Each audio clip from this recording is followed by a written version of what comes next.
Camera clear আছে? ছবি যদি ক্যামেরা যদি ক্লিয়ার না হয় তাহলে তো হইতো না। ঠিক আছে, হ্যাঁ ঠিক আছে। ক্লিয়ার আছে? আমরা কইলাম যে তো তোমার বাসায় যাবো কালকে। কালকে কি বার? শনিবার। শনিবার তো দুপুরে একটা দিকে আইবেন, আমরা কিছু কাহিনী টাইনে বললাম দেখি লাগে মানে কিনা হয় যেটাই পরিকল্পনা করবা খামটাম বলবো, কিছু আবেগ দুঃখ প্রকাশ করবো। ঠিক আছে, অবশ্যই। বাংলাদেশে ঘরের সামনে সামনে থাকে কি রিক্সা, আর মানে সাধারণ পরিবারের রিক্সা থেকে না হলে চিনি থাকে আপনার থাকে। আর এখানে ঘর সামনে গাড়ি রিক্সা দুইটা তিনটা থাকে। গরিব হইলো ভাই গাড়ি এখন চল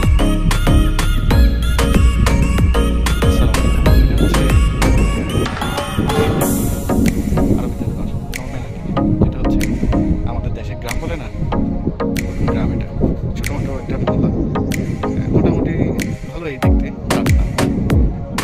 অনেকেই হয়তো যারা দেশে আছেন তারা হয়তো ভাবেন যে আরো বের হবে অনেক অনেক কিছু। হ্যাঁ, যেটা আমাদের দেশে আছে একেবারে শহরে ওটা হয়। হঠাৎ করে একটা মহিলা আসছিল, ভিডিও করে দিলাম। তো এটা হচ্ছে আরবিদের ঘর।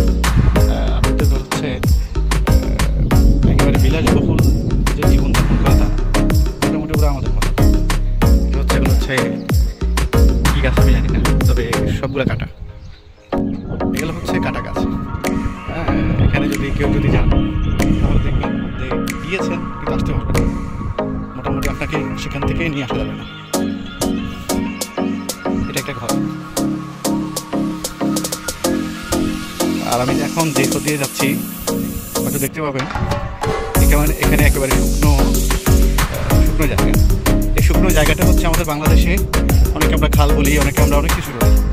এখানে বৃষ্টি বাদল হলে এটা দিয়ে স্রোত হয়ে পানি যায় একেবারেই সাগরে। হয়তো কয়েকদিন আগে বৃষ্টি হয়েছিল এখানে, তো বৃষ্টির যে পানিগুলা পাহাড় থেকে যায়, প্রচুর একটা স্রোত আছে বলতে পারি। আমি হয়তো গত একটা শর্ট ভিডিওতে দিয়েছিলাম এখানে পানির স্রোতটা কীভাবে যায়। তো হিসাব করেন যে আমাদের দেশে খালগুলো কিন্তু সবসময় পানি দিয়ে ভর্তি থাকে। গ্রাম অঞ্চলে খালগুলোতে মোটামুটি পানি কিছুটুকু থাকে, আর এখানে শুধু বৃষ্টি হলেই এখানে পানি দেখা যায়। তার আগে কোনোভাবেই সম্ভব নয়। হ্যাঁ, শুধু বৃষ্টির মধ্যে পানিগুলো দেখবেন।